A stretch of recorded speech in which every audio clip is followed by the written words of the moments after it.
Good afternoon, good evening, good morning to everybody, and a happy new year. This is the North versus South podcast with myself, State, and my co-host Heath. Happy New Year to you, buddy. Yeah, happy New Year to you too, buddy. It feels like about a million years since we last recorded our Christmas special, and it feels like a lot has happened since then. Too much almost to talk about, but I think everyone can forgive us a little bit for having this time off for two reasons. Unfortunately, both State and myself both got ill during the Christmas, New Year period, and also we had a fair few bits and pieces that we needed to do and see and people to see and all that.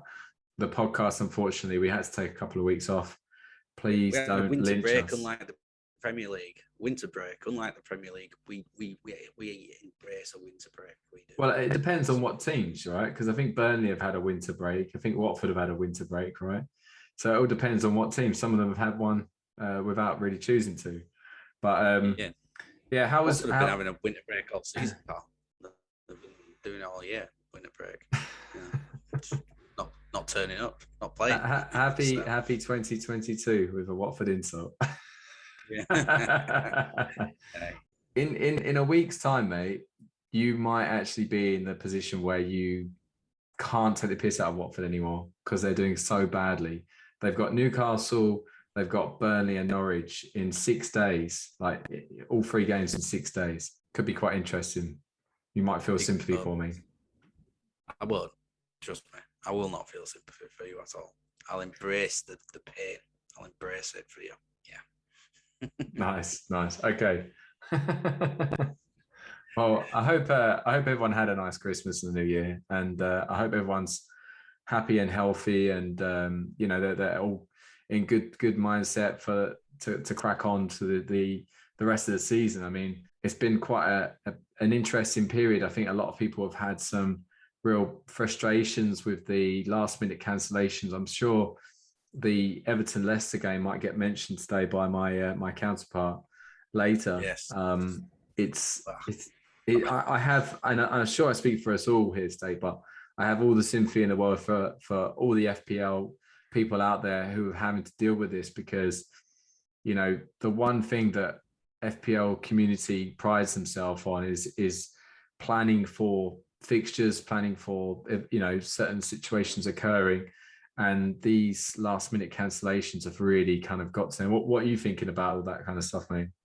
I think the only thing you've been able to do over this period is just wait and so you make your decisions, you make your transfers, you do this and that, because you're in limbo and you don't know until last minute, until cancellations. You plan for a double game week, you make Dominic Calvert-Lewin your captain for a double game week, and then it fucks up twofold. But I won't get into it right now. But you just can't do it. And FPL players, I've been speaking with my friends who do it, and you follow people you follow on Twitter, and everyone's in the same boat, you see, and you just gotta make do. You probably can use it as an excuse at the end of the season if you're not in a ranking position you don't want to be. If you lose a head-to-head league, you can blame this for that if you want, or you can just have to accept the fact everyone's in the same boat. You've just got to try and play it as smart as you can and hope you get a bit of luck go your way. It's just like you need a bit of luck to go your way. You need things to go your way, even when you are sort of not hindered by cancellations. I think it is just that way at the moment. Hopefully, because a lot of the clubs have had games called off recently, hopefully a lot of them now have got past the main sort of spurt of the Omicron variant. It's now hopefully going out the other side. The figures have started coming down. So fingers crossed now we might get to start having some good sort of FPL weeks ahead. There's going to be a lot of double game weeks coming up. Obviously we've got one coming up in game week 22, which we'll no doubt talk about later on in the podcast. So it'll be interesting to see how that goes. And I think it is, hopefully, just everyone can get back to it now and start enjoying it. What's done is done. We can't do anything about it. We just got to crack on and do what best we can as FPL managers and gurus. 100%, mate. That's a really good positive message. It's actually very unlike you to be so mature. I like it. It's a new me. It'll last for about another 5 minutes, and then you can expect the old state. And I know my fans will be very happy to hear that, all three of them. So, and today's podcast, we have got a few things that we're going to go through. We're going to give you a little bit of joy, talk a little bit about the beginning of the North versus South podcast. Let you know about the inception of it, and where it came from and what we've been about. Then we'll go into our game week review. We are still currently in a game week. We've got West Ham Norwich happening at the moment, so interest for both of us because Heath has some West Ham players. I've got a Norwich player in my squad, so there's that. We'll then do our shit list, North versus South mini league updates, our newest feature, which we've done a couple of times now, so it's probably not to be called a new one, the on the spot. Then we've got a game week preview for an exciting double game week coming up, and then obviously we're finishing off with a quiz actually this week. I've done a quiz for Heath, one that will test his FPL knowledge of January transfers, both current transfers recently and maybe a few past ones as well. So we've got that to do as well. So lots to get through as always, and an exciting one really. So Heath, where are we at then? Over to you, my friend. So we've recently been engaged with quite a few people from the FPL community and been speaking to them. They showed some interest in the podcast. So we, spoken to a few, and they were interested in how this got going. So I thought it'd be good just to kind of give people an idea of where this started, like a brief understanding of the inception of the North versus South FPL podcast, because it wasn't that interesting how it all started, but it also is what is interesting is how State and myself kind of came about this, because realistically I've heard a lot of people talking about them being interested in starting a podcast, which, if I'm being honest with you, I love the idea of someone having any element of inspiration behind something else that we've done. It doesn't happen that often, but every now and then someone will say to us, what you've done has been brilliant, really enjoyed it, and it's inspired me to do a podcast. Now, I actually think that's down to the fact that we sound so shit. They're thinking if they can do it, I can do it. But no, I thought it'd be good, and like it'd be great to hear like from both sides. So how about we start with you, State, of how you got involved and what was kind of going through your mind when it all kind of kicked off. What's been the highs and lows and frustrations and the good stuff that you've kind of experienced during this period of our podcast? I was roped into this when I was drunk once. I had a phone call off Heath. He said he wanted to speak to me, and that's how I got into the podcast. It's something I've been playing FPL for a number of years, and I've never really sort of thought of doing a podcast. I wasn't a huge listener of podcasts, but then I've been sort of looking into it and then seen a lot more things on social media about it. So it sort of made sense when Heath came to me with this idea. He pulled me in with the whole north-south sort of theme, and noticing that there was nothing else like this out there, and being different. I like to be different. I don't like to be normal, boring. I like to say things how I can say things. I like to have a voice and put my opinion out there, and I like to not give a crap about whether you think my opinion's right or not. So it's that's the beauty for me, is that I can say what I want on here. Me and Heath don't really we care about this podcast, but at the same time we're not here to be heroes. We're not here to be legends, apart from between ourselves. And I just enjoy that about it, to be fair. Gets me an hour or two away from the missus as well, and that's quite helpful. She's downstairs, so hopefully she didn't hear that. She shouldn't be able to do. And like I said, the good thing for me as well with FPL is I don't support any Premier League team. I think they're all fucking prima donnas. The clubs are all money grabbing gets, and and that's my opinion about Premier League football. But I love FPL because I love trying to watching, see if my players do well and try and get the better of somebody else, a friend, a colleague. You get its competitive edge, and I'm very competitive. So yeah, those are the highs. Lows, every time I lose a game week to Heath is a big low. Last season was very, very tough. We didn't obviously demonstrate that. We didn't record it last year, thankfully. And I'll put it out. Well, we did record it. We just didn't put it out to the world, thank God, because my team was so bad. So yeah, that's always a low thing. But there hasn't been too many lows, to be honest with you. I mean, Christmas time, just not being able to do it was a bit of a low, because sometimes life does take over. I've got a young'un, which I might have mentioned before, and Christmas time, this was his first real Christmas where he got it. So sort of, you know, I had to, I wasn't well as well, but stuff like that sort of takes you away from it. So it's a bit good not being able to do it, but I think as well it's probably a blessing in disguise. Couple of week break, we're refreshed, and yeah, I'm pumped and ready to go. And we're hoping to complete this season strongly now. The second half of the season, aren't we, Heath? Yeah, definitely, mate. And I'll give you the rest of the story. So basically, what happened for me was I was in a situation where I needed something outside of what I was doing. It was COVID. I was fine mentally and stuff. I wasn't having any issues. I'm fortunate. I live with my other half, who's great fun. She's really great to be around. She isn't listening, and even if you think she is, the opposite of her state, but she's great company. But I did think that I needed something, that I needed to get myself motivated, and I felt if ever I had a chance to be creative, this was the moment. I have been playing FPL for a long time, probably for about 12, 13, 14 years, or whatever it is, and I love it. I absolutely love it.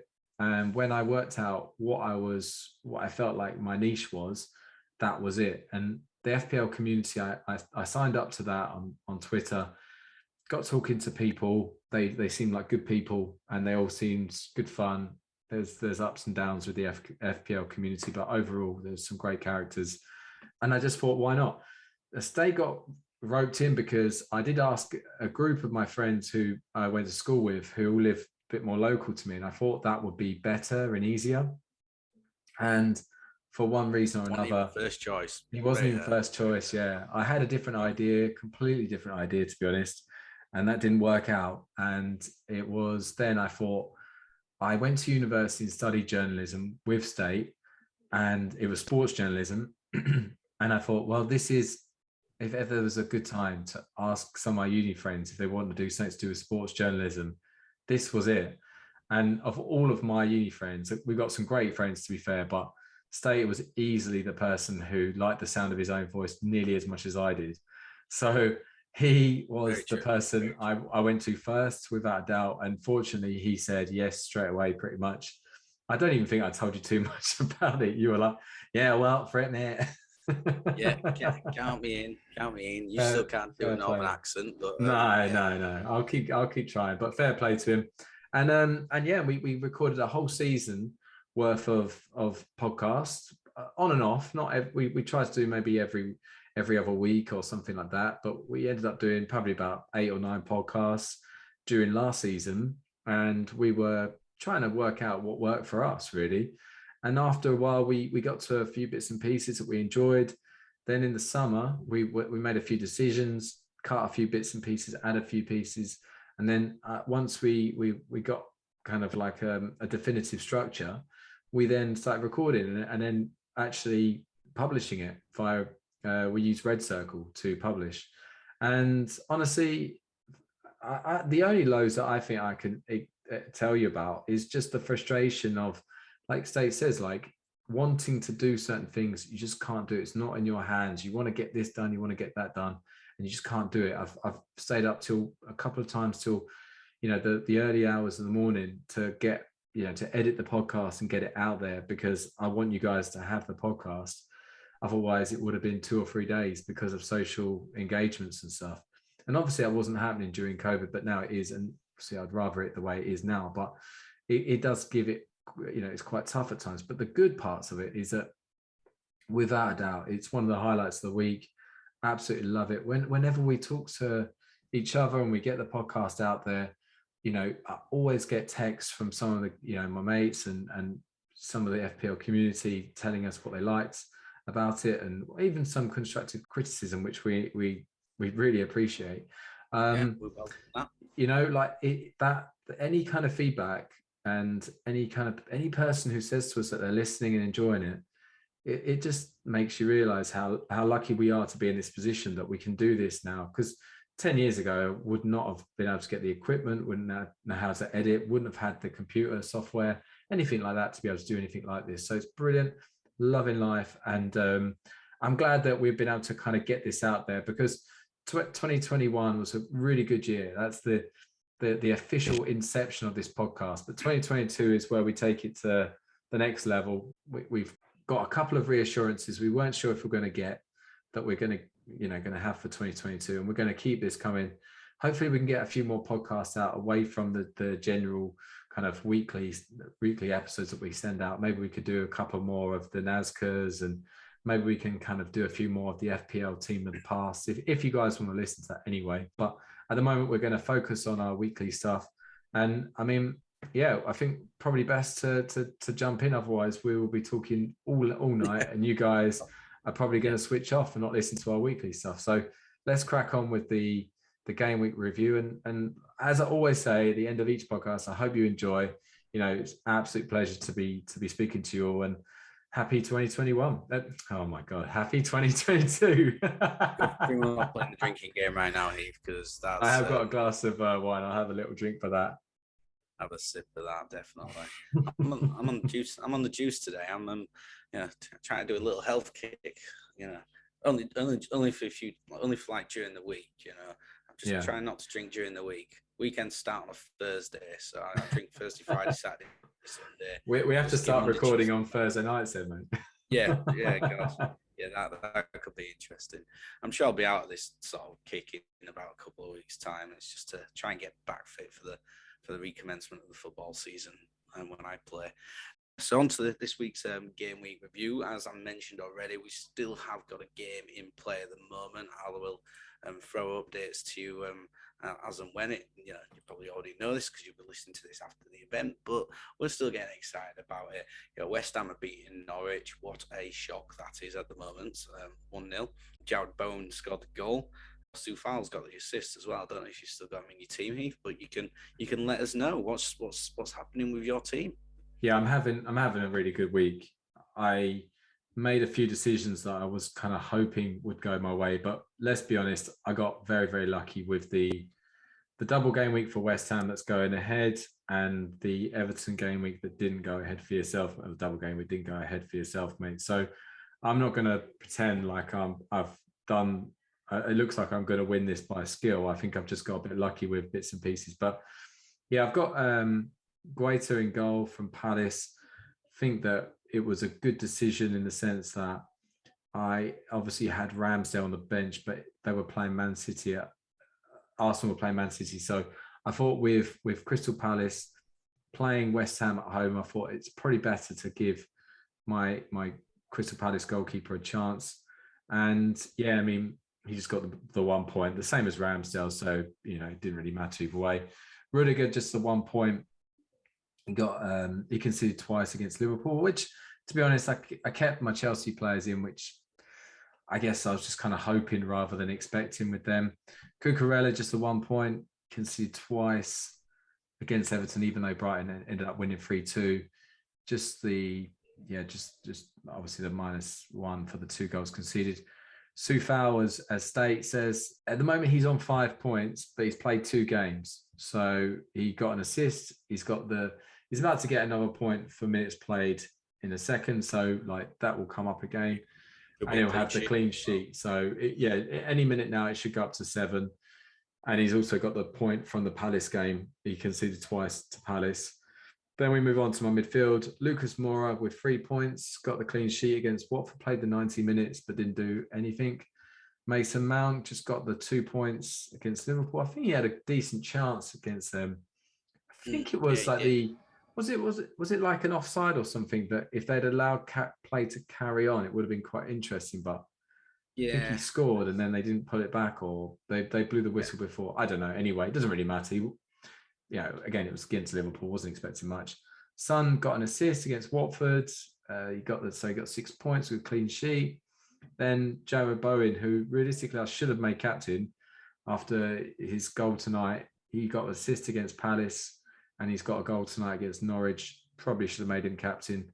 I went with Antonio, who at the moment he got his goal against Crystal Palace. He's still got time. He's still got about half an hour left in the Norwich game, and he is playing Norwich, so that he might get something. Who knows?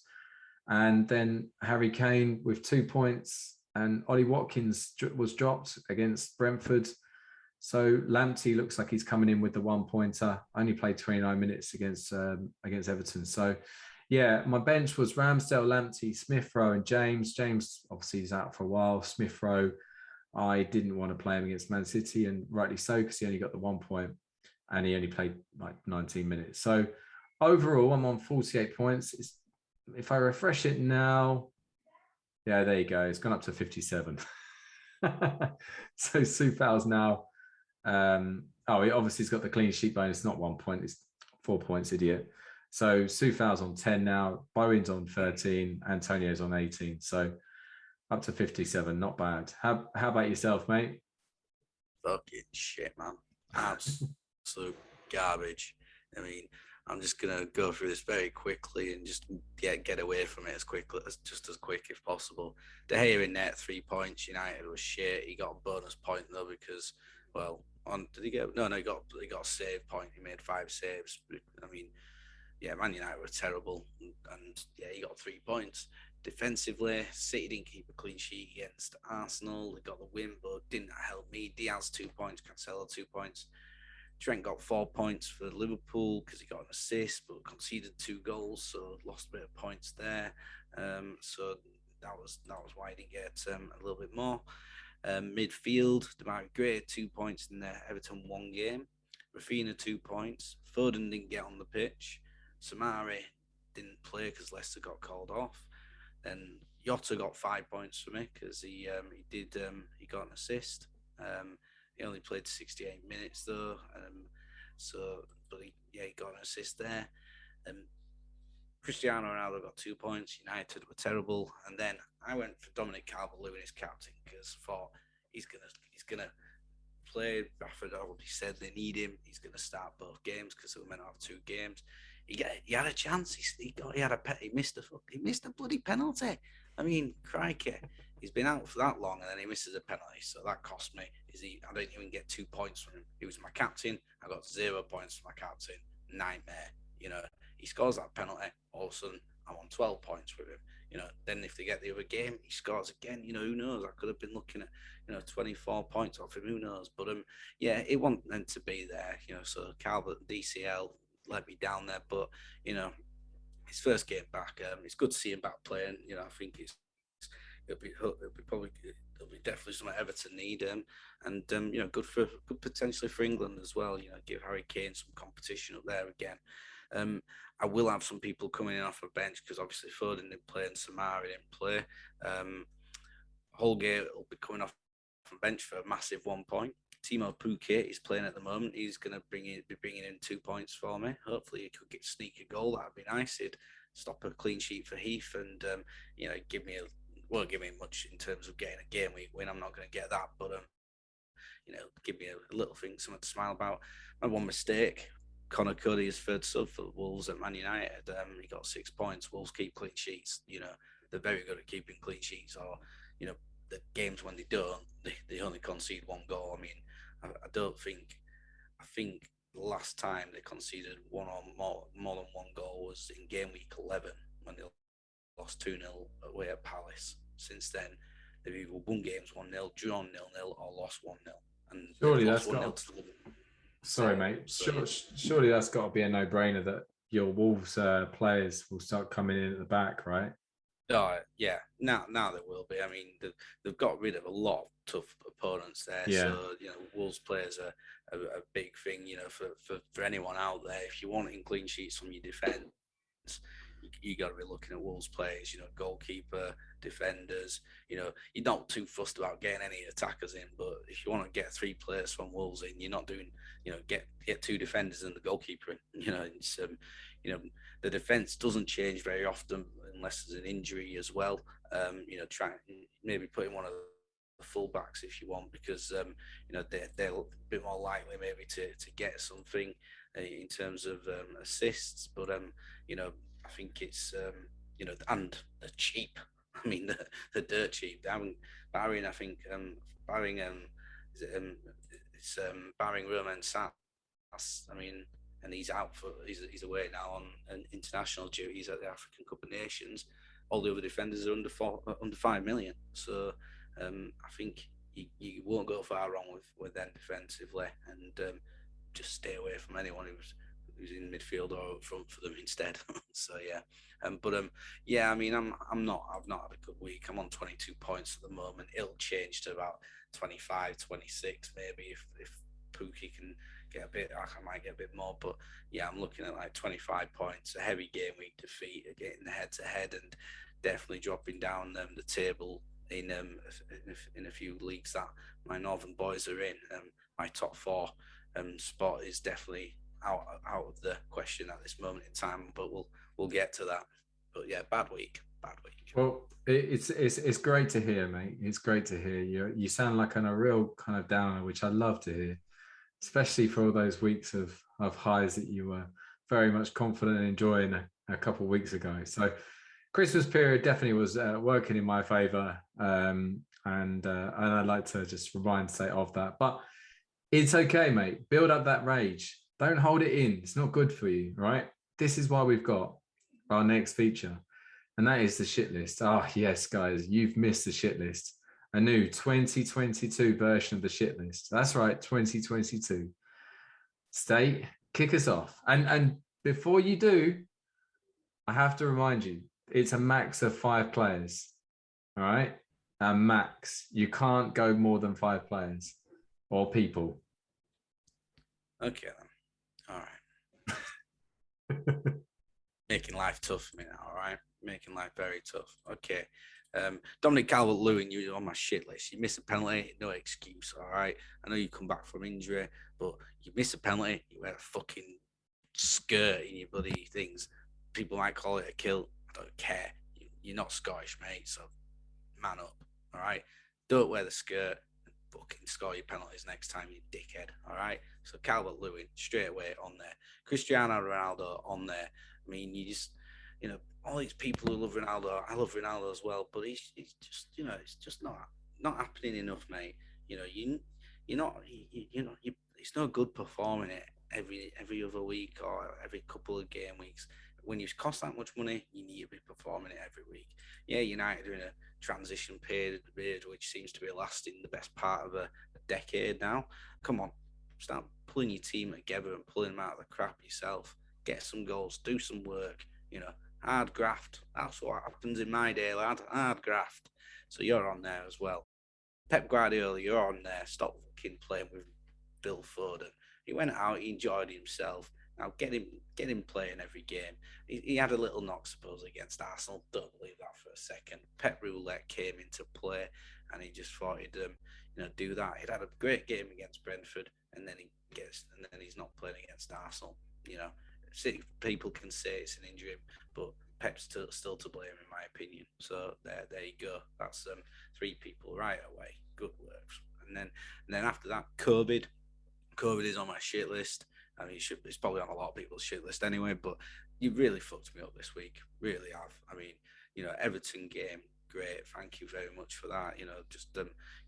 Why don't you tell me about it after you bloody, after my bloody captain's missed a penalty as well? Just rub salt into a massive flesh wound there, and just stinging a little bit. The thing about that though is it wasn't technically COVID. I mean, in a way, it probably was overall, but Leicester didn't have enough players because of injuries in AFCON rather than COVID. They had maybe 1 or 2 people affected by COVID. But then a Leicester fan will probably tell you that the reason why they got the injuries was because they were playing players who were not fully fit, like Vardy and whoever.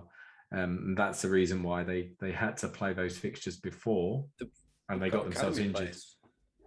You surely can play academy players. This is it. This is it, and I'm firmly on the fence on this one because I can completely see both points of view. But you're in the camp of balls to being on the fence, lad. Make a decision, all right? None of that. None of this on the fence stuff. I'm not here to be on the fence, all right? Okay.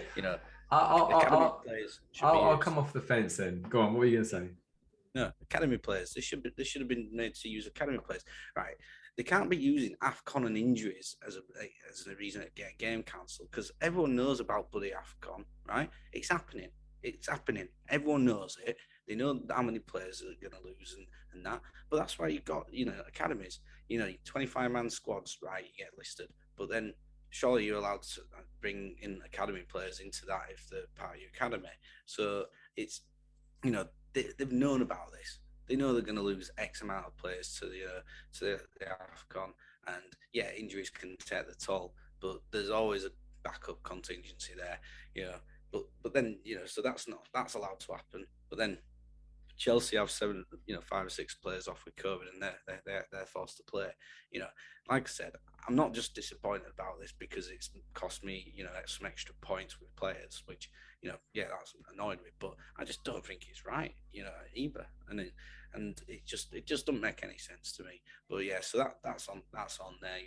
I could call it COVID, call it the English Premier League, call it the money makers who are really making these decisions. Cheers for that.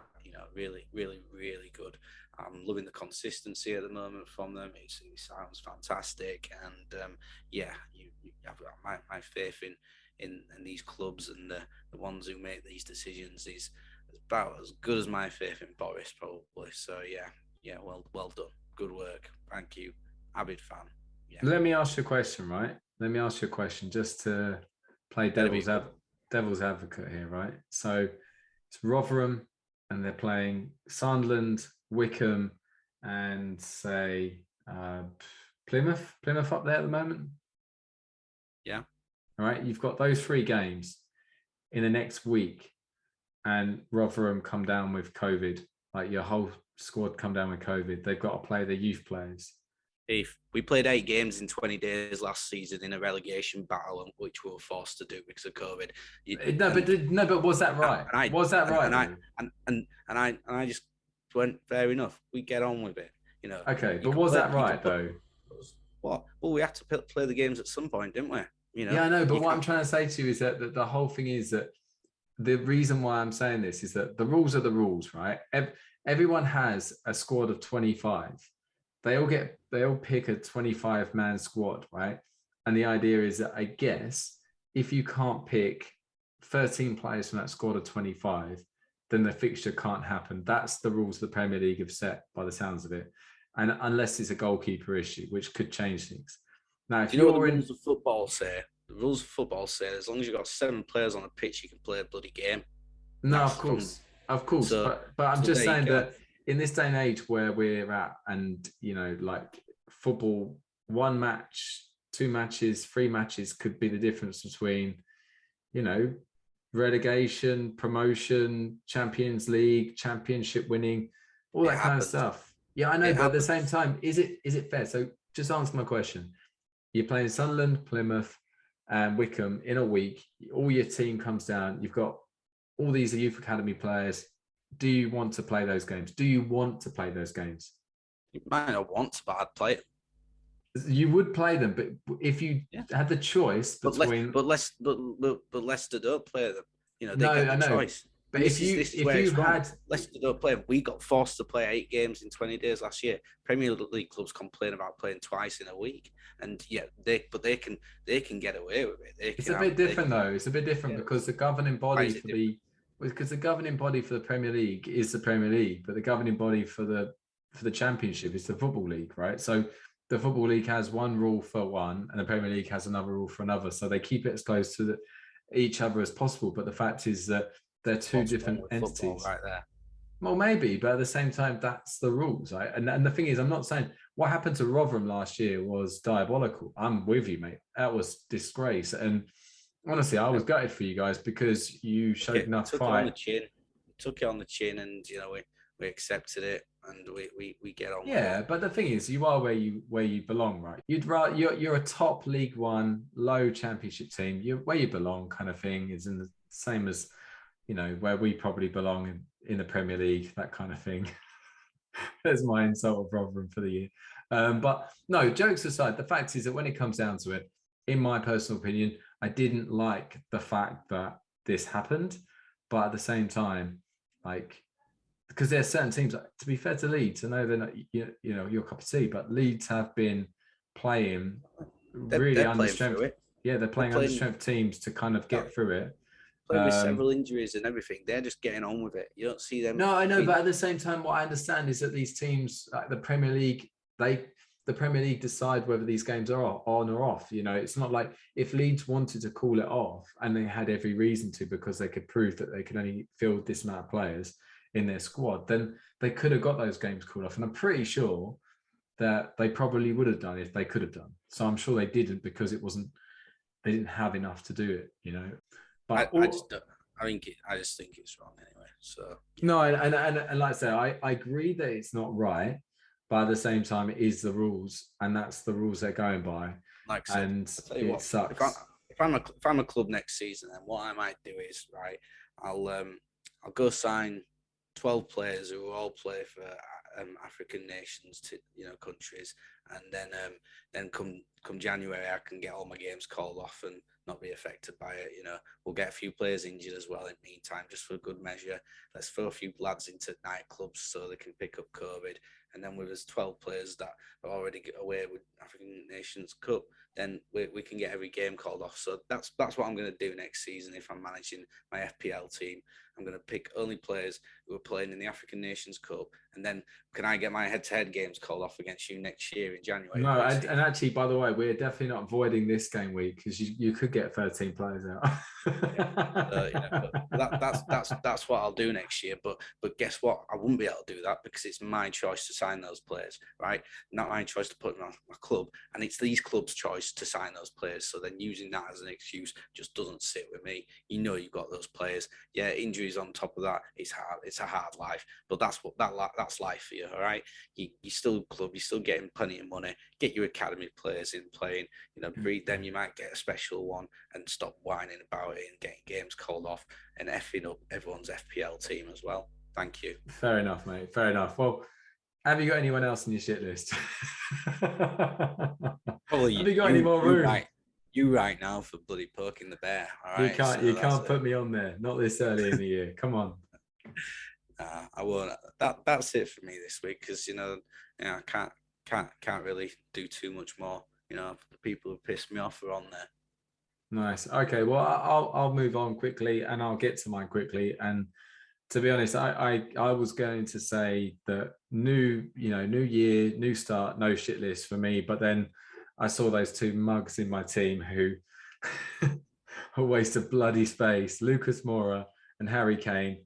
Lucas Moura, I thought, it would be good fun to have a Tottenham attacker during this period where they've got great fixtures. They've got Watford in their fixtures, and Moura scored two. I think he scored one, got 2 assists or something like that.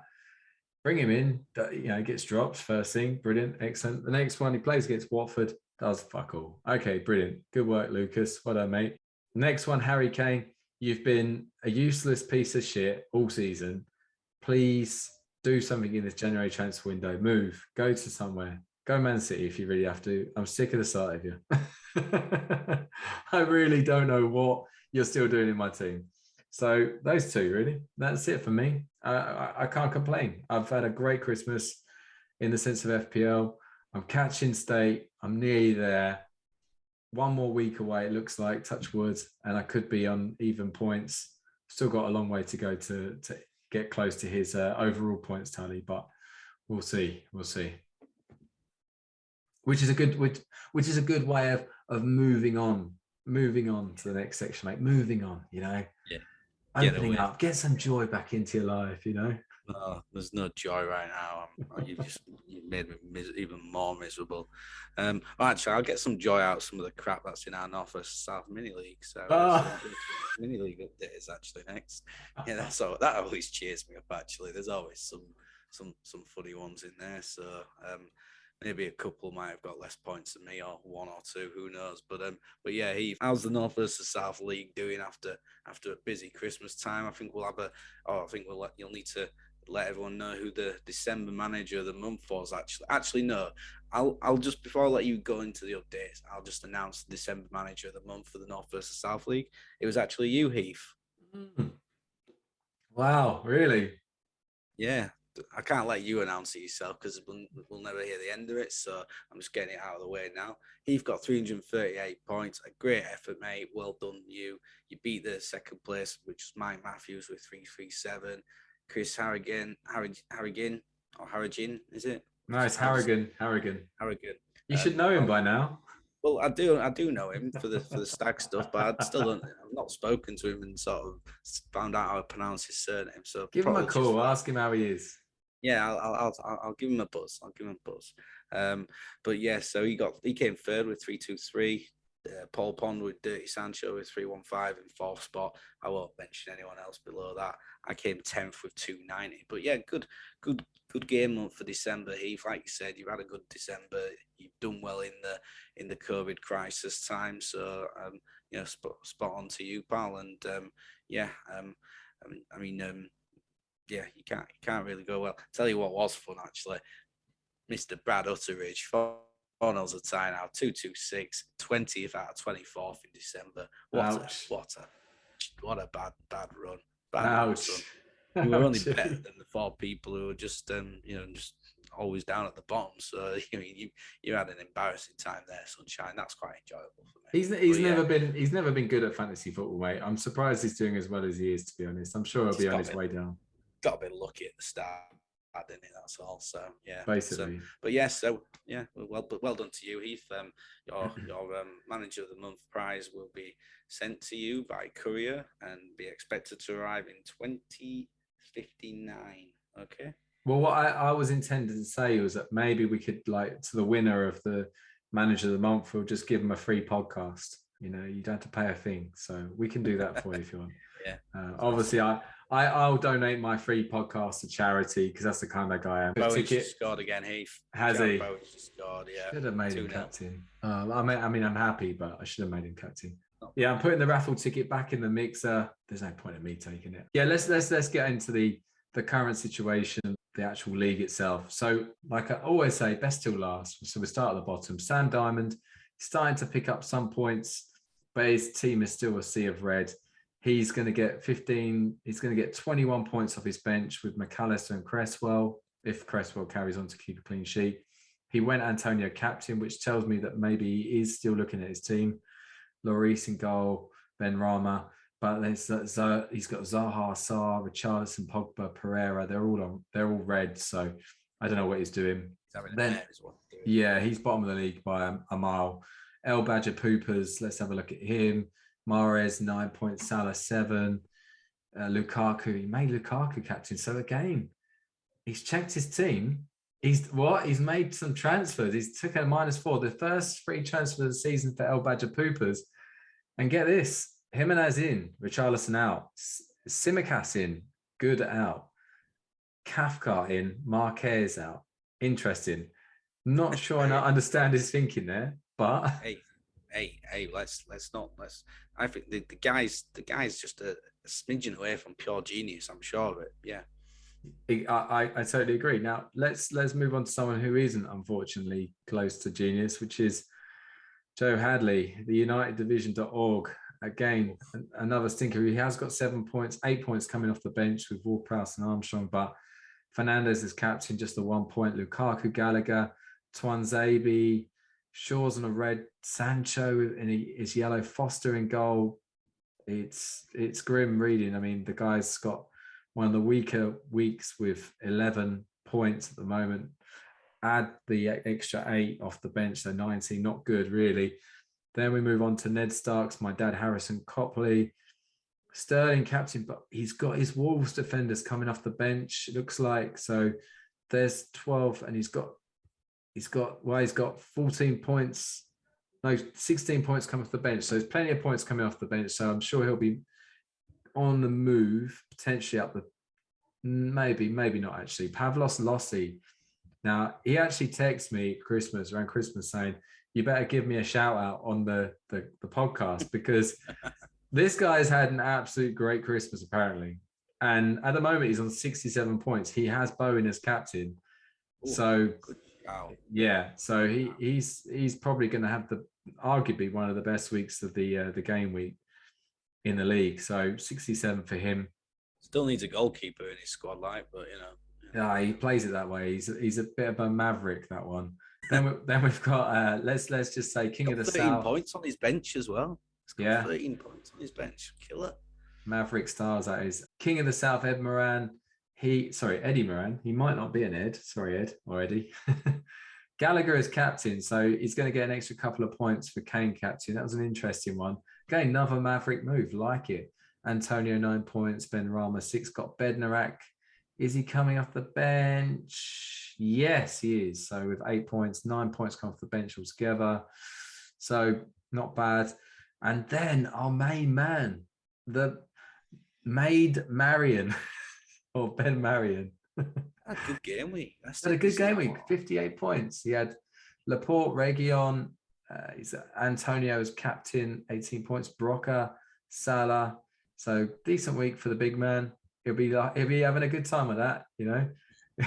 He'll be loving life. He'll be loving life. Yeah, he will be absolutely loving life. He'll dine on this game week for about the next 5 years, probably. He will indeed. He will indeed. Actually, I actually think I might be having the. Oh no, Pavlos is beating me actually 67, 62. So I'm on 62 now. Just FYI, guys, 62. What the hell is going on with Betty Swallocks? I've just clicked in his team and he's steamrolling all of us. 73 points. 73 points with 2 points coming off the bench at 75. Bonus points still to come. He's got Bowen, Antonio, Sufal. The guy is he's on fire. He's absolutely on fire. Poor old Mike Matthews. He's on 38 points and it hasn't worked for him this week. He was closing the gap, wasn't he, as well? He was. So Summit's on 70 points. And I like the fact he's got Odson Edward. He had Bernardo, Bowen, Antonio, Region, Salah as well. And is he going to get any points off the bench? No, he's not. So all in all, it's looking. Oh, another shout out to Zoe Maria with 34 points at the moment, but she's had a really good Christmas as well, from my understand.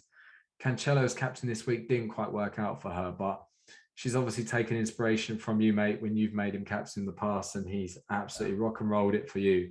So he's got another week. He's listening. Just got another week. That's it.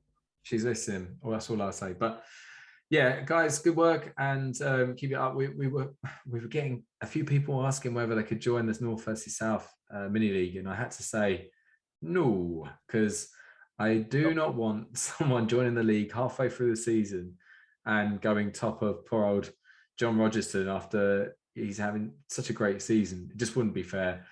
And on account of that, I wouldn't want someone coming in being awful and going bottom of the league below Sam Diamond, who deserves to be bottom of the league. Plus, we don't want to affect the cup as well. We've got cup week in game week 34. The cup week will start. And, that's a good shout. That's gonna be mega. We'll probably get a proper prize out for that, maybe. Let's do that. Let's do that. All right, we have to do that. Okay. Yeah. But that's been good, and yeah, keep it coming, guys. Keep it updating teams. Keep transferring. Remember, you got that extra free hit. Use it wisely. There's some double game weeks coming up. Yeah, just do that. So now we have got the on the spot feature. Now, if you weren't listening to the podcast before Christmas, you may not have heard of this feature before. So on the spot is basically a chance for State and I.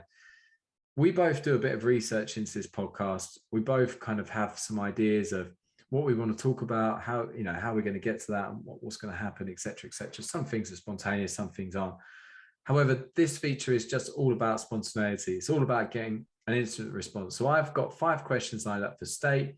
He's got 5 questions lined up for me. They have a theme this week because we thought we could just talk about any old shit and it would be a bit odd. So we're going to start theming this feature, and this week's feature is based around the transfer window and transfers. So I'm actually going to start, as in I'm going to ask State the 5 questions. Now, we always want someone to elaborate. I haven't actually decided which question I want State to elaborate on. So I'm actually going to cheat now, and I'm going to wait for his answer and then ask him to elaborate on one question. Because sneaky. The whole idea behind this is if we were to ask a question. Typical Southern behaviour, this guy's typical Yeah, Southern behaviour. They just don't like to play fairly. They just don't have a clue. That's fine. I'll just do the same back to you then. Fine, no problem. Well, the whole idea about this is if I ask State the question, he could be talking all night, all day, all night, as could I. As I said earlier, we both like the sound of our own voices. So what we're going to do is I'm going to ask it. He's going to answer me, with a quick answer. I'm not saying it has to be one worded, or it's probably one line would be good, I guess. And one answer he can elaborate on. So I'll start with the first question. Which newly transferred players in the Northern teams will you be aiming to transfer into your FPL team? None. I won't ask you to elaborate on that. What's the best transfer of the window so far, in your opinion? I think Rotherham let go of a guy on loan called Jay Cole. I think it's good to see him go out there and get some experience. You want a Premier League one, don't you? That's the one. That's the badger. I think Everton's signing of Nathan Patterson for the future from Rangers is a very good signing. I don't think he'll play straight away for Everton, but I think he could be a great talent. Nice. Okay, so which team do you believe will do the most business between now and the end of January? Newcastle, shock horror.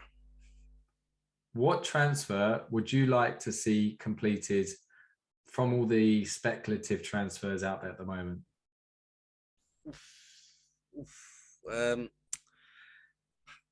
I'd like to see Jesse Lingard go back to West Ham on loan, or even buy him. Nice. Okay. This one I'm going to ask you to elaborate on because I think it's a little bit more interesting than the other four probably. Is there any January transfers that stand out to you in the history of the Premier League? And if so, I guess elaborate. Yeah, there's lots of them. So it's a good thing you can ask me to elaborate because I was just going to say that, to be fair. I think Luis Suarez is a big one that sticks out for me for Liverpool. Sent them into that really competing for Premier League and made him a really exciting player. And he was a character. He might have not always done some nice things, but yeah, Luis Suarez was fantastic. I think it's just those signings which just really sort of take to the Premier League. Thomas Souček came on loan in January in 2020 to West Ham before they signed him. That January loan signing, he's been a revelation for them.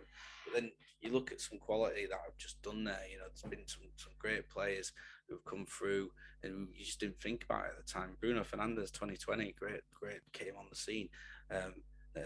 Vidic at Man United, they signed him in January as a centre half, and him and Rio Ferdinand went on to form one of the most formidable centre half partnerships in Premier League history. Virgil van Dijk, Liverpool signed him from Southampton in January, and then they all of a sudden were starting to win titles and really competing like the final jigsaw in their piece. So I think these impact signings in January, where you can see that they've made a huge difference for those clubs. And made a real influence. It's been really good as well. I mean, I could go on, but I do think it's always a risk. Signing players in January. Don't get me wrong.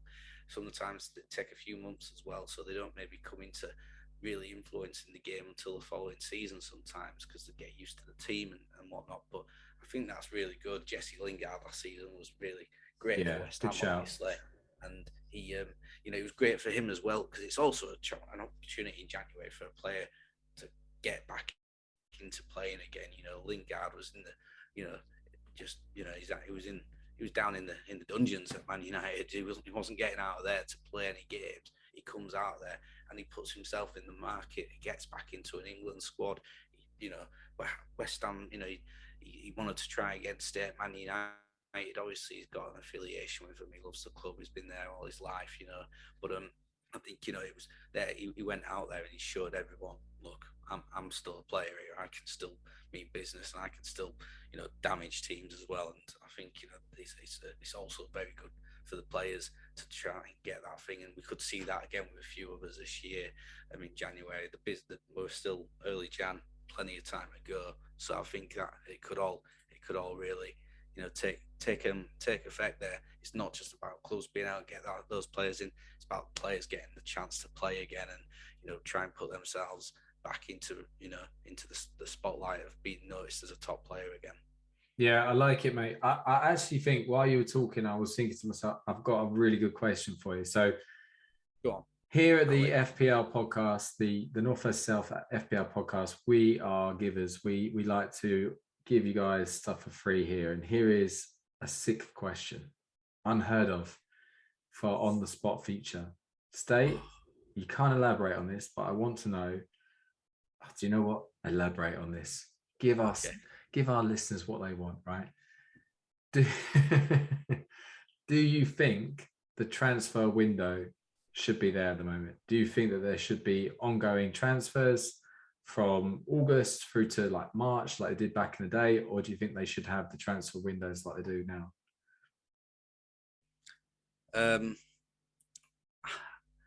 I think they should, once the transfer window shuts at the end of August, I think that's it. You should leave it till the end of the season and call upon academy players if instead of having a so no January transfer window. Yeah, no January transfer window for me. Don't get me wrong, I love it because as a fan, it's obviously great to see that entertainment. But do I think it's right? No, I don't. I don't think it is at all. I think clubs do the business by the end of August, and you stick with that. If you're struggling, like I said, use your academy players, etc. Because I think it has a major effect on less and less academy players getting through as well, because you know your injury problems, you do something like this and this, and then you're like, oh well, come January we can go out and sign a few players. No, you can't. You've got to actually start bringing your youngsters in to help you with your problems, although it might dilute some of the quality we get coming in January, but at the same time it could bring through some proper homegrown talent, whether they're English, Scottish, Irish, Welsh, Northern Irish. They could bring in, it could hopefully give that bit more opportunity for these youngsters to get more chances in their clubs. Nice, excellent, good work, mate. I like it. Onto your on the spot, Heath. So your on the spot is all about January signings. Okay, so that's my theme. So it's like, who would you rather have signed? So that's how I'm going with it for this one. So I'll cut straight in here. These are all people who signed for their clubs in January. So who would you have signed, Suarez or Aubameyang, when they signed? Who would you rather have gone for? Although I think Aubameyang was arguably better stats-wise, I would have gone Suarez just because he was Mr. Reliable. Probably barely missed a game. Actually, do you know, I can't elaborate. Yeah, Suarez. Yeah, thank you. Yeah, I didn't ask you to elaborate, so don't do it. Don't be starting to piss me off now, boy. Okay, Vidic or Virgil van Dijk? Van Dijk. You didn't like that one, did you? Yeah. Absolute idiot. These are the next two are both loan signings. Souček or Tielemans? Not an option. That's a good one. I know it's a good one. I prefer for a player. I prefer Tielemans, but I'm going to go Souček. That's it. Can't elaborate. Okay. No, you can't. You're right. Did elaborate a little bit, but no, you can't. I'm sorry. Coutinho or Bruno Fernandes? Bruno Fernandes, hands down. And then this final one, which you can elaborate on. So you've got vouchers from January for Christmas, and you've got the January sales. You can go like House of Fraser or Next Home and stuff. Are you buying a new steak griddle pan or a Ninja cooker? And elaborate, please. Yeah, I mean, I guess the first thing I need to ask you is, what the fuck are both of those things? What's a Ninja cooker? Well, we can tell who does the cooking at your house. So yeah, I'm not going to leave you be until you give me an answer and elaborate, please. I'm not going to be nice. Okay, to so the first, so it's a ninja cooker that I don't know what it is, and a steak griddle. Yeah, you get like a What? griddle pan for like your steaks. Yeah, well, we don't ever eat steaks because my missus likes her steak cooked differently to me, and So you don't cater for her needs. No, you can't. You're not capable of cooking one rare steak. no, not necessarily, because I think of steak being something that I can't necessarily cook that well that I'll enjoy it that much that I will accept it being a cheap dinner. It's an unhealthy dinner, and there are loads of other things that I enjoy more as a cheap dinner, unhealthy dinner that I'll have at some point during the week. So no, I probably wouldn't have steak. If my missus wasn't around, I'd cook myself a steak, and I'd be happy to use the steak griddle, but I wouldn't use it enough, I'm afraid. So I have to go for this ninja cooking thing, and I don't even know what that is. So tell me what it is. Looking at the Ninja Cooker, it's fantastic. It's just like you could do so much with it. If you want to cook chips, like fantastic chips, get a Ninja Cooker. It's fantastic. Well, so it's like a deep fryer. Yeah, it does deep frying and that, but it's not as unhealthy and greasy as that. So it's good. You can do lots in it. You can do so much things with it. I recommend it. Look into it and get one. All right. Okay, so I guess I've got a seventh question for you for on the spot. What the fuck's that got to do with the transfer window? January transfer. You're gonna buy it in January. It's it's a transfer signing. You're signing it for your kitchen. You're buying a new griddle pan, or what's needed. What does your kitchen team need? Does it need a new griddle pan or a Ninja cooker? Like I say, I'll go a ninja cooker. It sounds like it'll be used more than the steak griddle. And you're getting it in the January sales, which is. And I just want to make sure, because I'm still elaborating here, I'm allowed to, that the FPL audience know that I am a massive steak fan. It's not like I don't like steak. It's just I find that you only ever have a good steak normally when you go out and you eat it in a restaurant, rather than when you have it at home where you cook it yourself. It tastes okay, but and I'm sure there's people listening right now who can tell me how you cook a great steak. I know. Yeah. 6 minutes. I'm not going to tell you how you cook. 6 minutes. Turn it over every minute. I'm not going to tell you how to cook a great steak because it took me long enough to learn myself. So the only way you can find out is if you come up here and you're lucky enough for me to give you a steak. Probably won't be how you want it cooked, though, the way you've behaved on this question. Shocking. Challenge accepted. Challenge accepted. I can't wait, mate. I just can't wait for the invite to come through. Yeah. It's in the post. Okay. 6 minutes, mate. 6 minutes. You stick it on the pan, 6 minutes, and you turn it over every minute. That's how I do it. Useless. What do you do? Come on. While we're at it. I'm not teaching you. I'm not doing it. No, I refuse. All right. Okay. I'm not having it. We need to get respectful. We need to get Delia on here. Yeah. Let's be having you. How her boys ended up in the end? What's the score? Oh, they got beat, obviously. 2-0 West Ham. Beautiful. In double. West Ham move up to fourth in the league. And yeah, they're very happy. So I mean, Arsenal can jump back above them if they win the game in hand. Spurs win 2 of their games in hand. They've got 3 games in hand on them, but if they just win 2 of them, they'll go above them. Man United can go level on points with them if they win their 2 games in hand. That 4th spot race should be good. Should be good. Looking exciting for that. Since my prediction once, I think it's all gone downhill since about a month or so back when I saw how great it was to see like a 3-horse title race. Then Christmas has come and bang, no, it's over. So, it's finished. Chelsea and Liverpool can't keep up, and Man City are too good. So there you go. Job's gone. I curse the Premier League, so you can blame me for that, folks. What do you think about the bottom? What's happening down the bottom in your mind? Who's going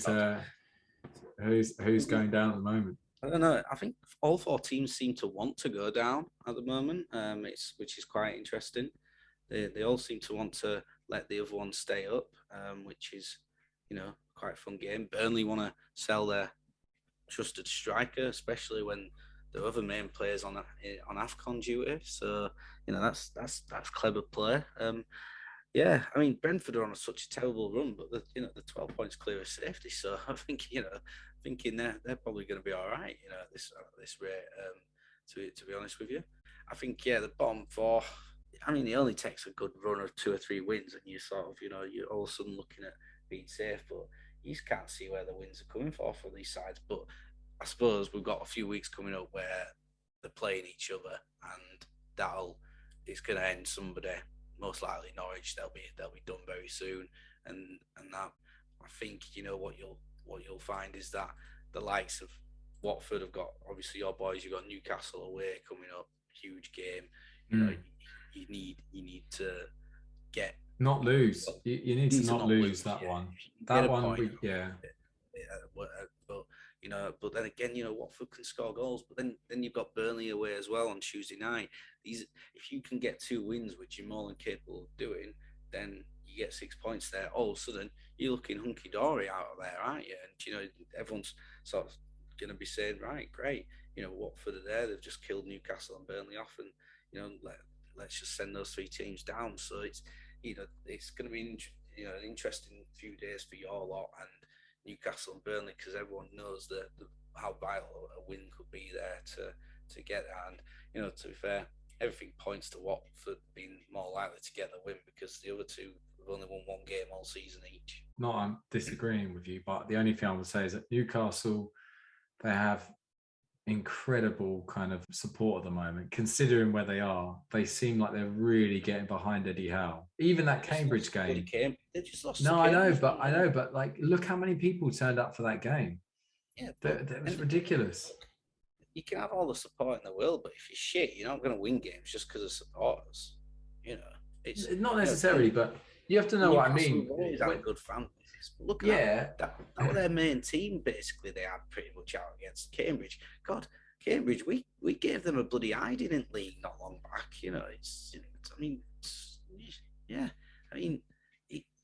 There's no, you can't excuse being shit, and saying, fans could do them. Yeah, they've got great support and they'll never give up on them. All Newcastle fans, don't get me wrong, and that's great as a club.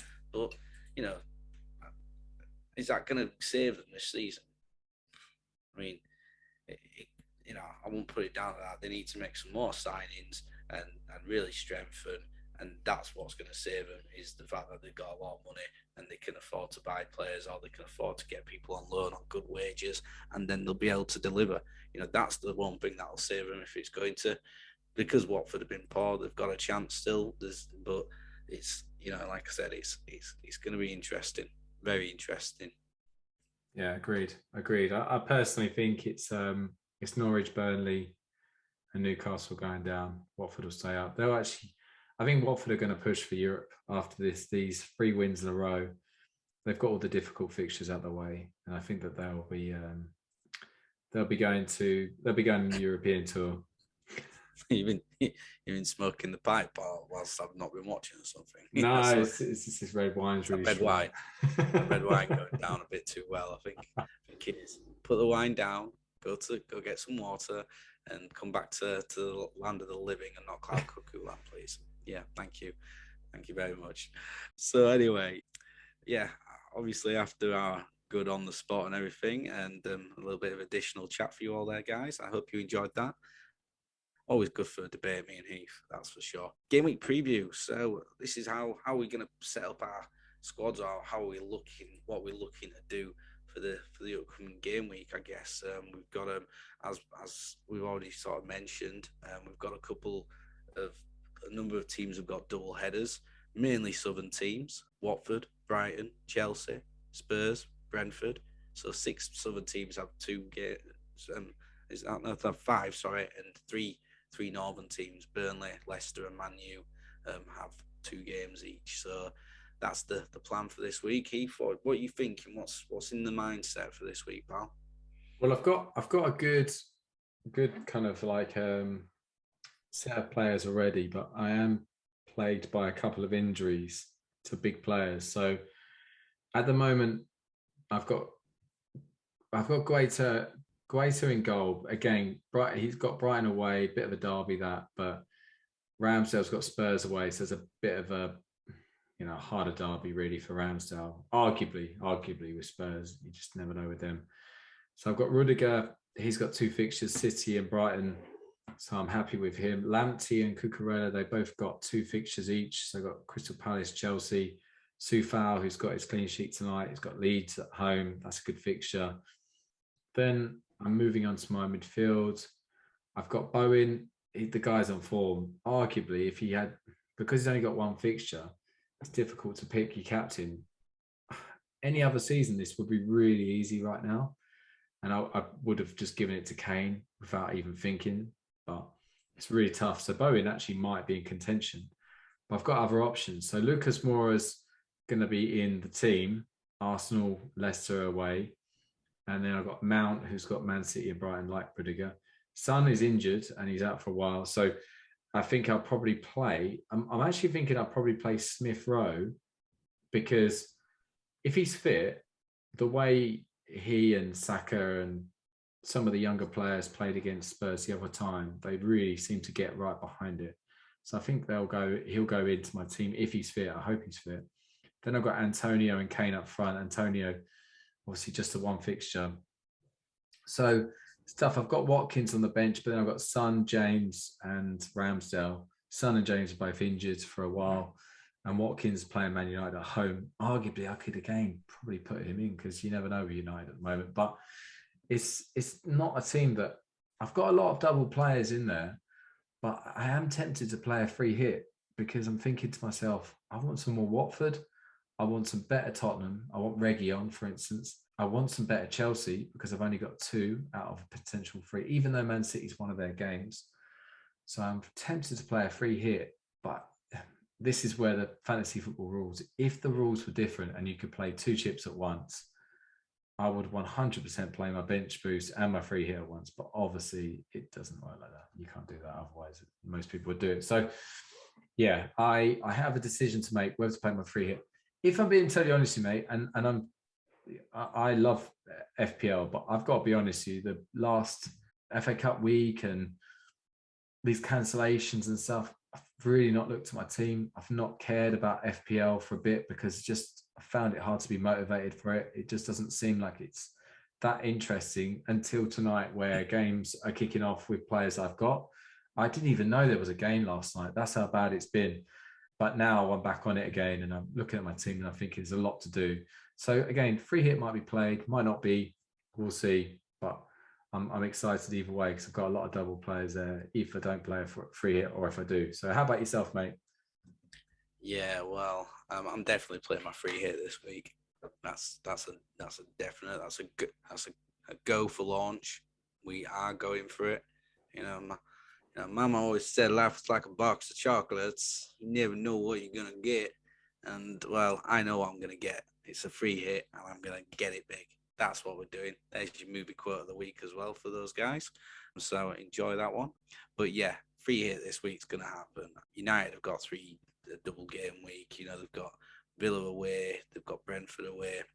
Yeah, United aren't in great form, but they have got a certain man called Rafael Varane back fit, and when he plays, United tend to not do too badly defensively a lot of the time. When they have kept clean sheets this season, he's generally, sort of been in and around the team. Yeah, he's sort of a big thing, so I probably might be looking at him. I've already got Ronaldo in my team. So yeah, there's going to be 3 Man United players probably in there. There's going to be 3 Leicester players in there. They've got Burnley away, then Spurs at home. I can see there being goals for them at Burnley, and I can see them and Spurs having quite an entertaining game as well. I think that could be good. Liverpool at home at Brentford, that's a big one to try and get, 3 Liverpool players in my squad. So, I mean, at the moment, I'm going to have a couple of Wolves lads in there as well. So that's where I'm going to focus on. And I still have a couple of my City. I know they're playing Chelsea, but, I think there's going to be scope. I mean, at the moment, I've got Sarr in net, Cody at the back, Trent at the back, Cancelo and Diaz. Midfielder, Demarai Gray, Jota, James Maddison, Foden. Foden will probably come out because he's not fully fit, and I don't think Pep will risk him against Chelsea not fully fit. I think he'll be looking at the likes of Sterling and Mahrez will be playing. Obviously, KDB will be there. They'll be the ones who are playing. Maybe Grealish might play as well, but I don't think Foden will start. Bernardo Silva probably he'll start. So then 4, then Ronaldo and Calvert-Lewin up top. I'll keep Calvert-Lewin in. Everton playing at Norwich. I think that'll be a must-do as well. So that's what I've got at the moment. A bench of Norris, Holgate, Pukki and Samari. But there's going to be some more changes to that, that's for sure. I'm going to be looking at Leicester. What are they going to do up top? How are they going to play it? Because there's no Vardy, there's no Iheanacho. Daka's 75%. Are they going to play him? Or are they going to maybe look at doing something like Ayoze Perez maybe? Because, we know he's played up front before. Harvey Barnes, would he maybe make a makeshift striker? Lookman, Lookman's obviously scored a couple of goals in his last 2 games, but he plays out wide. So it's going to be interesting to see what Leicester actually do up top this weekend. Like I said, I think you're probably more likely, if Daka's 75% at the moment, we'll find out a bit more of him by Friday morning, and he could be one to bring in for them, I suppose. But yeah, it's there's going to be some late changes in my side. I'm going to try and keep it as late as possible. Obviously, we've got a Friday night game at 10 o'clock, so teams in by 6:30 on Friday, folks. So don't find yourself thinking you've got until Saturday morning this week. Nice, mate. Nice. And a good shout out with the game week deadline as well, because again, I think I speak for a lot of people by the fact that there's been so much going on, and there's not really been a huge amount of structure to these game weeks recently, that it's easy to kind of forget when the game week deadlines are. So one thing I just want to bring up, we have our first bit of FPL merchandise. State, I don't know if you can see this. Yeah. So I'll bring the camera down a little bit.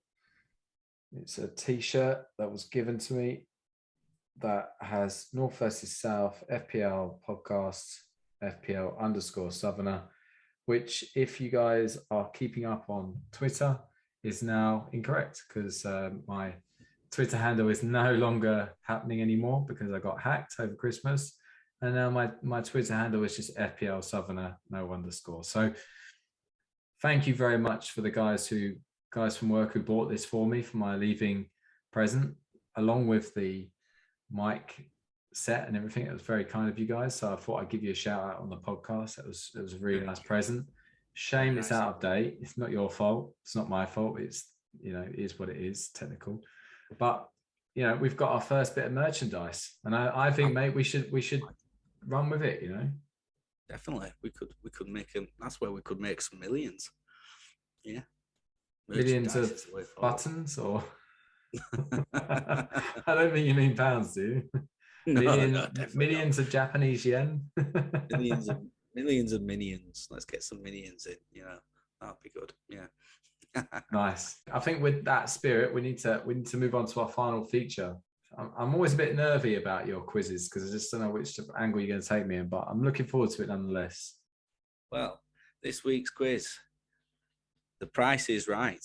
We've done something like this before, and I figured, well, January transfer, we've had some new transfers coming in, so let's see if you've been on the ball at looking at what players are coming in at.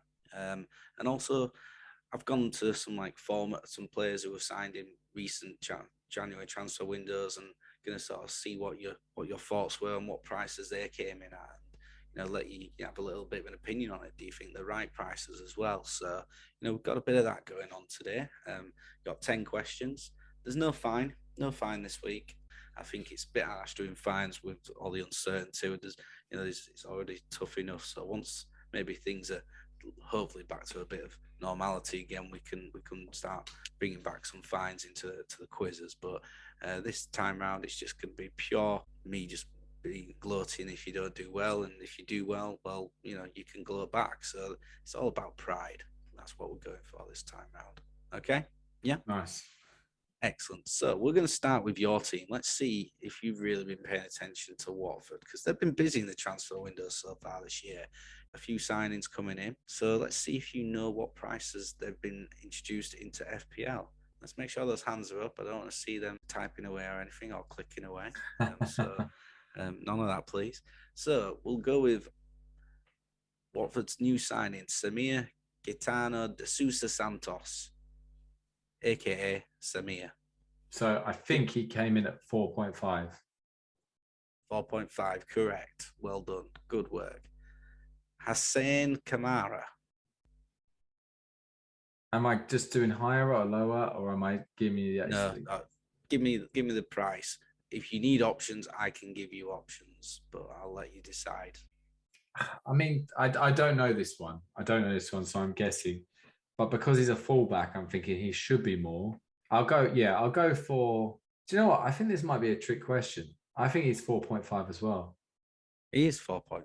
Hey. Well done. And then finally, the third final Watford player I've put in this one, Edo Kayembe. I reckon he's probably 4.5. Incorrect. He's 5 million years. That's ridiculous. He's the worst one out of the three. But he's a midfielder, isn't he? Yeah, but he's gonna be a holding midfielder who gets loads of bookings. So how much is Musa Sissoko? He's 4.5, isn't he? Yeah. So you agree with me that he should be 4.5? He shouldn't be more than Musa, should he? Exactly. Kayembe should be 4.5. It arguably should be 3. Should be 3.5. I don't think you find any players worth 3.5 outside of a keeper. I don't even think there's a keeper at that level yet. So, but I think that should be good. I think someone should get relegated to that price and see if people just bring him in, just like he would be massively owned because everyone who does their wild card will bring that player in. Not if you did it as a keeper. Put someone like a defender in as a 3.5. Would you waste that on a defender? Yeah, I guess. Not on a keeper, because you like you said, yeah, keeper, everyone would do it because then it just gives them an extra 500,000 on whatever. So yeah, but yeah, there's two out of three there. Well done on that. So on to other recent signings in the January transfer window. I've already mentioned this lad's name, Nathan Patterson at Everton. They've signed him for 12.6 million from Rangers. What price do you think he's in at? I can give you 3 options if you want options. No, I think I know it. I think it's 4.5. Yes, well done. Very good indeed. And then Everton again, they've spent 21.5 million on Vitaly Mikolenko. What do you think he's in at? Am I going higher or lower? I'm just going to name the price. Again, I want price. I want the actual price. 5 million. 5 million without a doubt. Yeah, well done. Good work. And then finally, on the recent signings, Kieran Trippier. How much is he coming at? 5 million. Well done, Heath. You have known your modern signings. Good work. I'm impressed. Very impressed. Apart from Kayembe. Yeah. But to be fair, he's only just joined the FPL, so I haven't even had a chance to see him in there. That's it, isn't it? Then, so now we're going for historic ones. I'm not going far miles and miles back because it's difficult to sometimes get the stats. So these players are all still playing in the Premier League or with Premier League clubs at the moment. Okay, all right. So we'll start with Virgil van Dijk, signed for Liverpool in January 2018 for 75 million. What was his price at the start of that season for Southampton? I can give you options if you want them. I'm not going to take any options because realistically, I'm looking at 5, 5.5, or 6. I'm going to go with 5. He was 5.5. Ooh. But those were the 3 options I'd have given you. Yeah. 5.5. He's now worth 6.6 million. So I mean, he's not going to like massive amounts, but 1.1 million. I'm going to put it out there and say I think he actually has underachieved in FPL in my mindset. Although he's very good, he doesn't score anywhere near as many goals as I thought he would do, and he doesn't shoot from distance like he did for Celtic and did at the very beginning of his Southampton career. He doesn't seem to take shots from outside the box like he used to. I mean, he's got 86 points this season. No, he does well. I just thought he would be another level. I didn't think Trent would ever be that level that he's at, but I thought Virgil van Dijk would be like the John Terry back in the day, and you would have to have him in your team.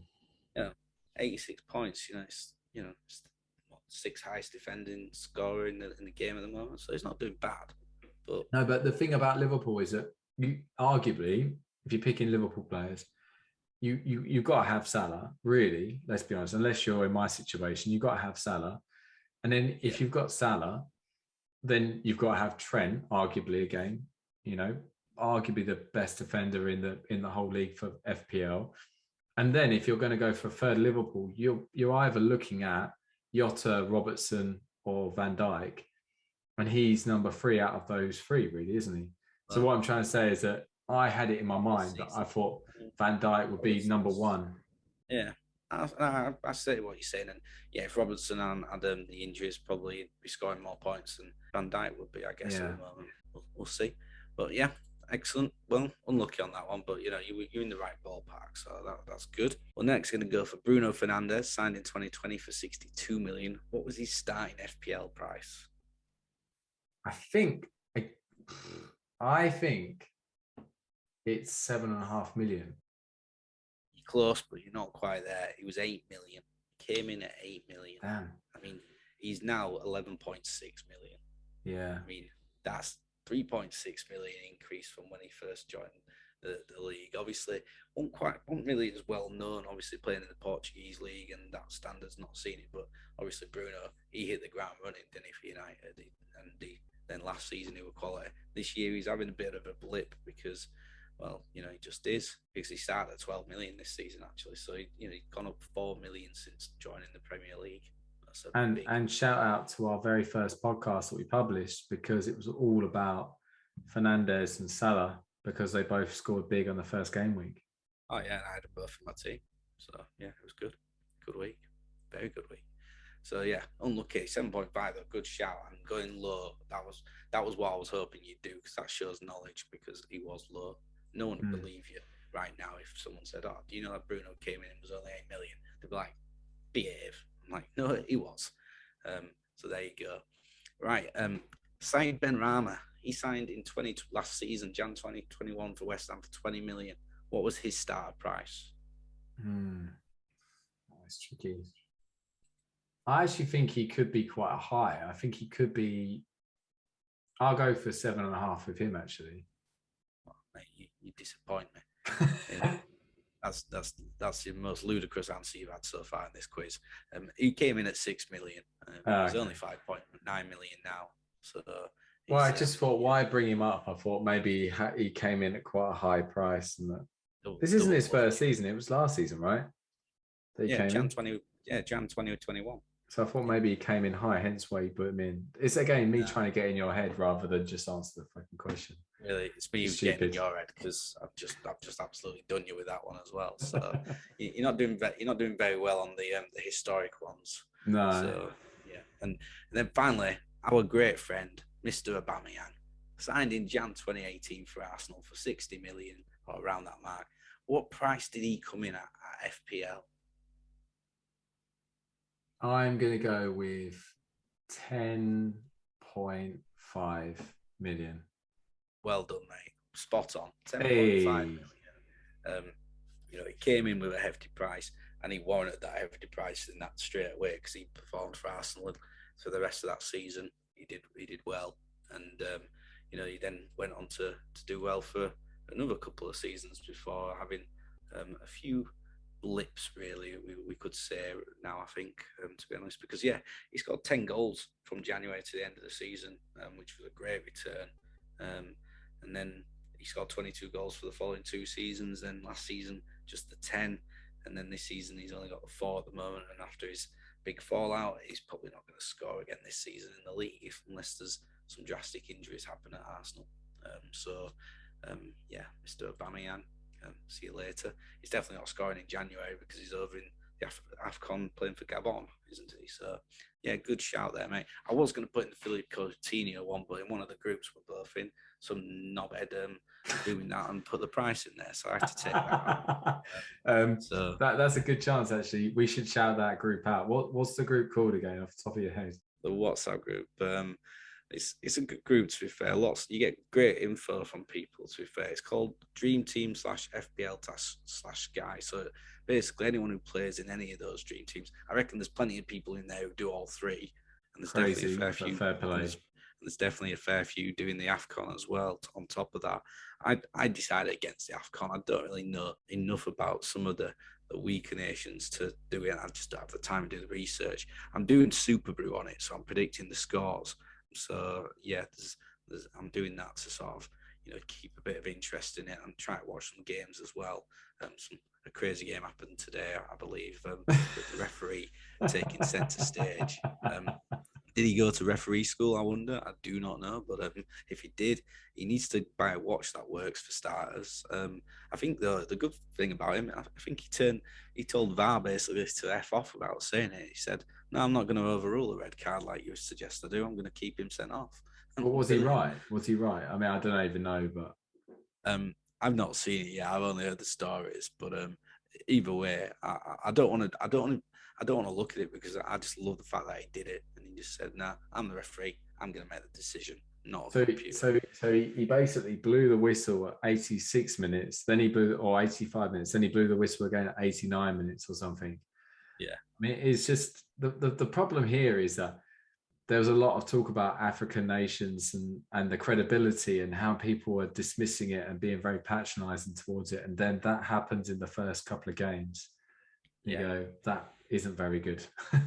But that's not the African nation's fault in a sense. It's just a very dodgy referee or a elaborate referee, a bit of an overtop. Did you see the goalkeeper as well? It was Sierra Leone, wasn't it? Yeah, brilliant, absolutely brilliant. Had a great game. It was on Twitter the other day Twitter when they showed it, the clips of the guy, and they were saying this is like being in FIFA or Pro Evo mode of bringing your goalkeeper out because he was so eccentric, made a lot of good saves, but they were very odd kind of saves. Something you could see in Sunday League. There have been all sorts of crazy goalkeepers over the years, but like a Bruce Grobbelaar type of performance, if that makes sense. Yeah. Brucey, legend. Went to a sportsman's dinner with Brucey. I sat on the same table as him. He was a cracking guy. Great guy to speak to. Yeah, it was funny and had some great stories, which he told stories to everyone when he was doing his stand-up bit, but I got a bit lucky as we were on the table with him and he was telling us stories all the way through, really. Just loved it. Enjoyed a beer as well. So, top man. Good lad. Nice. Well, on that great note of Bruce Grobbler's wobbly legs, I think we're going to have to say goodbye to everyone and wrap this up. So I reckon that Bruce Grobbler could end up being a caption for this podcast now, probably. He snuck in there. He snuck in there through the back door. Yeah, don't forget the FPL tweet handles and everything. Do you want to go with that, Heath? Yeah, again, I'm going to have to shout this out on here because if you're listening and you aren't aware, I was hacked during Christmas period. They've asked me to provide more details with my email address. Unfortunately, me being stupid, I used a irrecoverable email address thinking I was smart so I could sign up to this new Twitter handle and basically I've been caught out. So because I've been hacked, it means I can't get back into the account. So I've had to, just ignore it. So FPL_Southerner, rest in peace. It's gone. It was great while it lasted. And this merchandise that I'm wearing at this very moment in time, one day will go down in history because it's incorrect. and also just to let you know, we also started a new handle for the North versus South podcast so that we're going to start basically sending out the emails with all the podcast information via that and then just CCing in myself and State, and that's how we're going to do it going forward. So if you're wondering what that extra FPL Twitter is, so the first Twitter handle is called @FPLNVS, which is the North versus South podcast's Twitter handle. Then we've got State, which he's still @FPL_Northerner. And now I am just FPL Southerner. So there's no space in between FPL and Southerner. There's no underscore. It's just @FPL Southerner. And guys, if you're listening, follow us, give us feedback or any constructive criticism. As we mentioned earlier, we're all ears and we love the interaction. Really great to be back in the new year. And we've got so much to come, in the next couple of months and stuff. And yeah, we can't wait. So from me, it's goodbye. Goodbye as well. Yeah, thanks very much, guys. Enjoyed it, and Happy New Year to you all again. Yeah. Actually, I'm going to break into that. And from me, to stay, I'm going to wish him massive congratulations because he got engaged over Christmas. So massive congratulations, mate. And if you guys want to wish him congratulations, be my guest. Our commiserations. Yeah, I should give your other half's Twitter handle to the FPL community so they can wish her commiserations. How you duped her into that, I don't know. She'd love that, yeah. All right, guys. Yeah, take care, and we'll see you next week.